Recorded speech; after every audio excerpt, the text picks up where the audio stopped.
Good morning again. As you can tell, the sermon today is on wisdom, as Anne told you.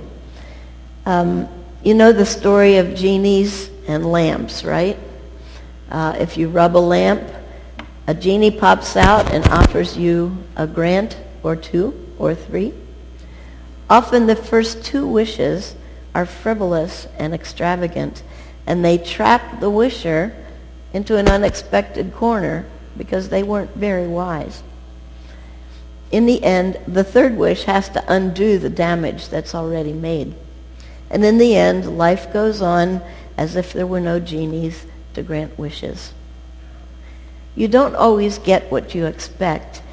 A recent TV advertisement, you may have seen it, shows a man rubbing a lamp and a genie pops out. "What's your wish?" asks the genie. And thinking this is his chance to get rich, he says, "I wish for $1 million. Poof. $1 million show up. 1 million male deer, that is. The transition from royal power from David to Solomon sounds pretty tame in the verses that Betty read. David died. Solomon picked up the reins and becomes a monarch devoted to God. What a wonderful story. But what we heard today skips a disastrous part of the story. David had 4 sons, Amnon, Absalom, Adonijah, and Solomon. Remember the son whose hair was caught in the tree when someone was pursuing him? And he didn't last long. That was Absalom. Well, David promised the kingdom to Solomon. But when David lay dying, Solomon's brother Adonijah gathered his supporters and went off to make sacrifices to God, thinking to declare himself king. The prophet Nathan heard about this, and he went to David and told him, and David had Solomon immediately crowned king. In accordance with David's dying instructions, Solomon's first order of business was to execute all those who had followed Adonijah. It was a bloody time.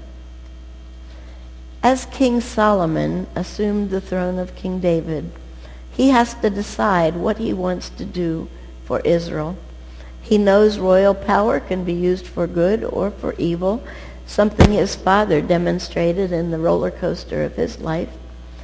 Solomon hopes his administration can be kinder and gentler. And since there is not yet a temple in Jerusalem, Solomon goes to a place called Gibeon to offer a sacrifice to the Lord. We're told that Solomon used to offer 1,000 burnt offerings on that altar. So clearly, Solomon is no slacker in the sacrifice department. While he was in Gibeon, the Lord appears to Solomon in a dream and says, "What can I give you? Ask me." Tough question. What would you or I ask for from God if God put a carte blanche offer in front of us? Solomon could ask for long life, or riches, or victory over enemies. He could ask for personal popularity, or political power, or romantic success. But Solomon asks for none of these. Instead, he says, "Give me a God-listening heart so that I can lead your people and I would discern the difference between good and evil. For who can on his own is capable of leading such a glorious people?" There are 3 books in the Bible that are known as wisdom literature: Proverbs and Job and Ecclesiastes. And in the Apocrypha there are 2 more, Sirach and Wisdom of Solomon. We recognize many of the wisdom statements in Proverbs and their short practical advice. Here are a few of the familiar Proverbs. "The fear of the Lord is the beginning of wisdom, and the knowledge of the Holy One is insight." Go to the ant, you sluggard. Consider her ways and be wise. A soft answer turns away wrath, but a harsh word stirs up anger. Or, reckless words pierce like a sword, but the tongue of the wise brings healing. A word fitly spoken is like apples of gold in settings of silver. I learned that one in grade school. And from Ecclesiastes, wisdom brightens a man's face and changes its hard appearance. Economist Herman Daly tells a story of a village idiot who stopped every day. He was stopped every day by the townspeople and asked to pick between a nickel or a dime. And the idiot always chose the nickel. And the residents would go away, see, he's as silly and idiotic as we said. But the idiot was the smart one. In later life, he explained, if I kept picking the dime, they'd stop asking me. But as long as I asked for the nickel, I kept getting nickels every day.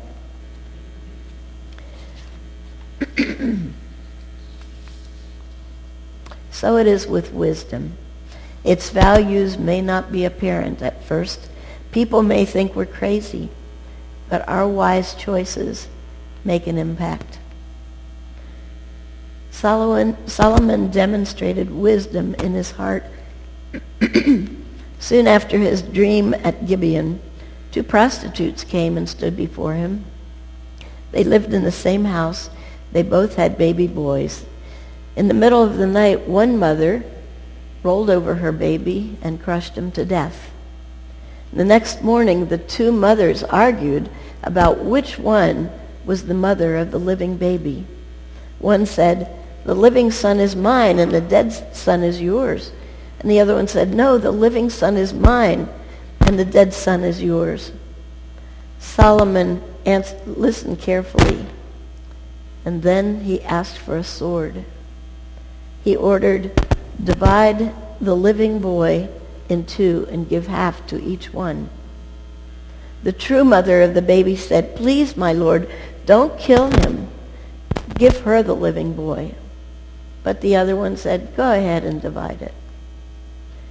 Then Solomon, with his heartfelt wisdom, said, do not kill the boy, but give him to the woman who spoke. Only a true mother would be willing to part with her baby in order to spare his life. Solomon's solution sounded crazy, but his wisdom won out. There are some important things we need to know about wisdom. First of all, it comes from God. A wise and religious man sat under a mango tree in a garden in the noonday heat, and he looked at his pumpkin vine growing nearby, and he said to himself, how foolish God is.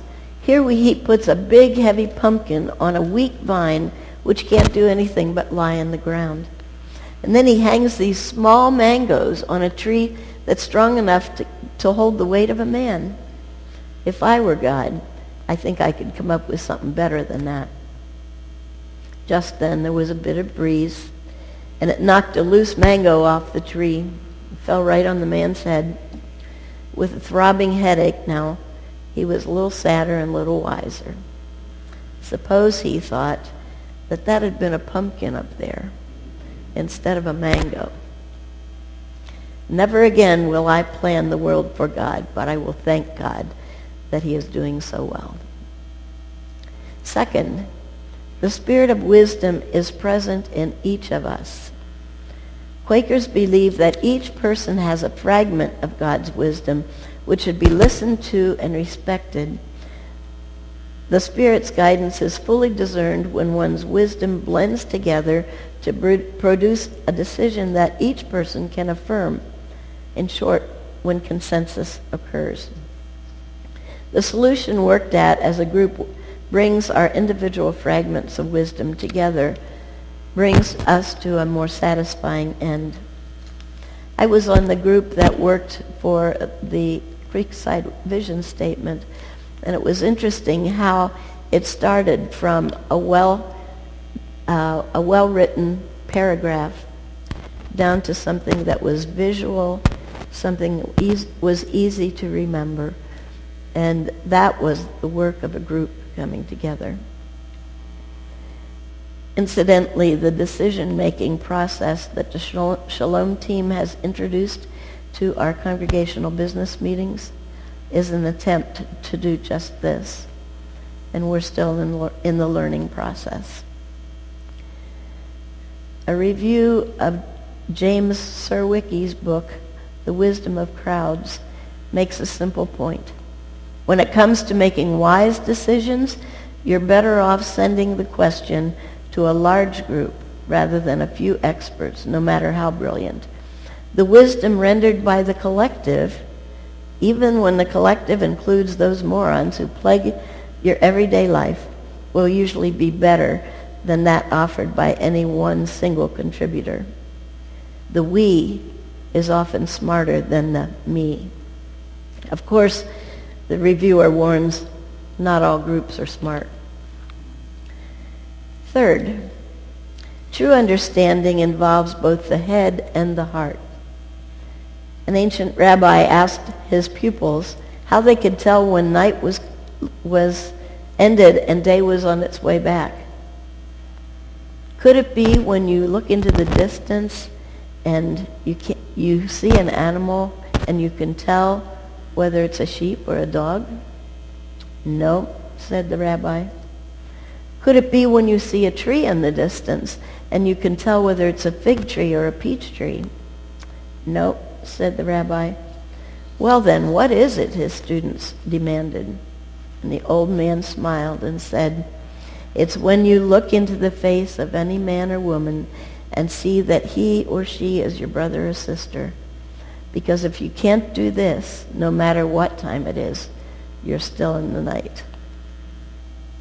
Fourth, understanding God's wisdom requires space and silence. An anonymous writer quips, knowledge speaks, but wisdom listens. Ben Carson is a Republican running for president right now. He is a pediatric neurosurgeon at Johns Hopkins Children's Center in Baltimore. He says, I've found that having a morning ritual like a meditation or some quiet reading can set the tone for the whole day. Every morning I read for a half hour. I read the Bible, and especially the book of Proverbs. There's so much wisdom there. During the day when I encounter a frustrating situation, I think back to what I read that morning, like this one from Proverbs 16:32. He who is slow to anger is better than the mighty, and he who rules his spirit than he who takes a city. Anne Lamott is one of my favorite authors, and she wrote, it's funny, I always imagined when I was a kid that adults had some kind of inner toolbox that was shiny, with shiny tools. The saw of discernment, the hammer of wisdom, the sandpaper of patience. And when I grew up, I found out that life hands you this rusty, bent tools, friendship and prayer, conscience and honesty, and says, do the best with these, that's all there will be. And mostly against all odds, they're enough. We can all identify people that we would call wise. It's a word I use for my brother-in-law, Martin Lehman. He's a retired Mennonite bishop, and at age 89, he writes a daily blog of thoughtful observations on life, and he shares his ponderings on theology, relationships, and experiences. He's forever changing and learning with a youthful mind. Martin is open to new ideas and isn't afraid to listen to other points of view. And even as his body gets weaker, his mind and spirit get sharper. I would call him a wisdom keeper. So think a minute. Who are your wisdom keepers? It's important to spend time with them and learn from them. In closing, hear these words from a rabbi. In seeking wisdom, thou art wise. In imagining that thou hast attained it, thou art a fool. Solomon adds, wisdom is the principal thing, therefore get wisdom. And in all you're getting, get understanding. So if God asks you, what can I give you? Ask me. What would you ask for?